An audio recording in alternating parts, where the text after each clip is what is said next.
पुंछ जिले को शोपियां से जोड़ने वाला ऐतिहासिक मुगल रोड वाहनों के आने जाने के लिए खोल दिया गया है।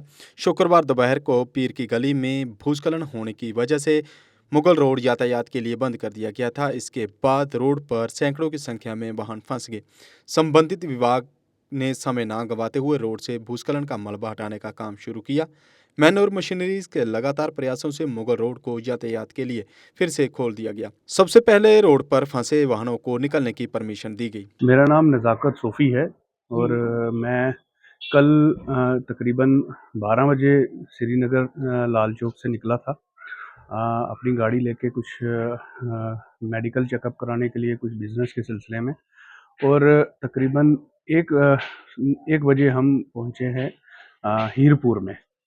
हीरपुर में वहाँ पे हीरपुर पुलिस स्टेशन वालों ने पहले गाड़ियाँ रोक के रखी हुई थी, तो मैंने जब पूछा तो उन्होंने कहा जी कि लैंडस्लाइड हुआ है मुगल रोड के पीर गली के इस पार, मतलब हमारे पुंछ वाली साइड की तरफ।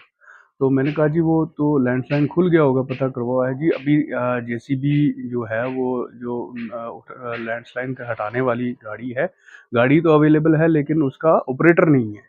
तो ऑपरेटर अभी सुरनकोट से आएगा तो फिर उसके बाद 1 घंटा हमें वहाँ पे हरास किया गया, वहाँ पे बैठे रहे। कुछ गाड़ियों को वो अपनी जो उनके जान-पहचान वाले फ़ोन करवा के उनको छोड़ देते थे। तो दूसरे लोग वहाँ पे जो जिनका कोई पुरसाने हाल नहीं होता था, वो वहाँ पे खड़े रहते थे। इसी तरह करते-करते 1 घंटे के बाद कोई उनका ऑफ़िसर आया तो उन्होंने कहा जी कि अब चले जाओ। फिर हम जब चले आए तो सीधा पीर गली क्रॉस की तो जहाँ पे लैंडस्लाइड थी वहाँ पे बहुत सारी कम से कम 100-200 गाड़ियाँ ऑलरेडी इस तरफ खड़ी थी, 100-200 गाड़ियाँ उस तरफ से खड़ी थी। तो उस वक़्त तक भी कोई जेसीबी वग़ैरह नहीं आई हुई थी। ये तकरीबन 2 ढाई बजे का टाइम था। उसके बाद जब हम वहाँ पे खड़े रहे कम से कम 1 घंटा, हमें फिर वेट करना पड़ा। इन बिटवीन जेसीबी आई, उसने फिर रास्ता-चास्ता क्लियर किया, तो फिर हम वहाँ से निकले हैं। तकरीबन 2 घंटे हमें वहाँ पे रुकना पड़ा, 1 घंटा अपना हीरपुर में और 1 घंटा जहाँ पे स्लाइडिंग हुई थी।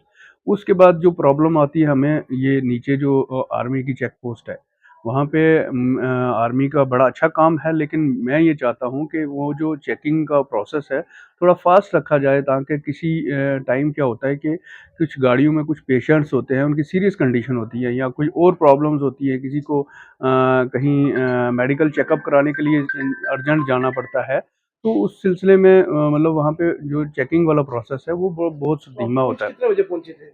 फिर हम तकरीबन श्रीनगर से 12 बजे निकले हुए, रात को साढ़े 8-9 बजे मैं पुंछ पहुँचा हूँ।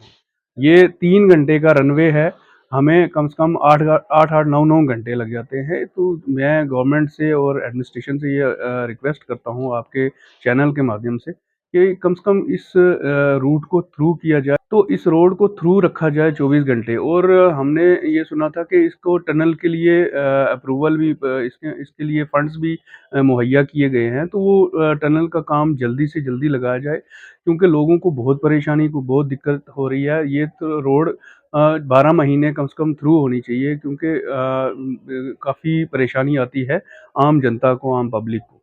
क्या आप डॉक्टर, इंजीनियर और सीए बनने के सपने को सच करने के लिए तैयार हैं? तो संदीपनी गुरुकुल कौंतरपुर में आपका स्वागत है। आईआईटी बॉम्बे से math teacher Nitesh sir, gold medalist, dental surgeon, biology teacher doctor Usha ma'am, ex Aakash and Narayana, chemistry teacher Satnam sir और Exon academy plus educator Lalit sir आपके NEET, IIT JEE, CA foundation और यूपीएससी फाउंडेशन की तैयारी के लिए विशेष कक्षाएं प्रदान करते हैं।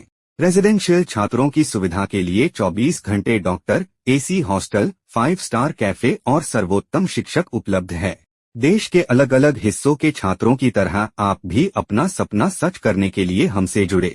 Sandipani Gurukul Kauntarpur, your perfect choice. आज ही संपर्क करें।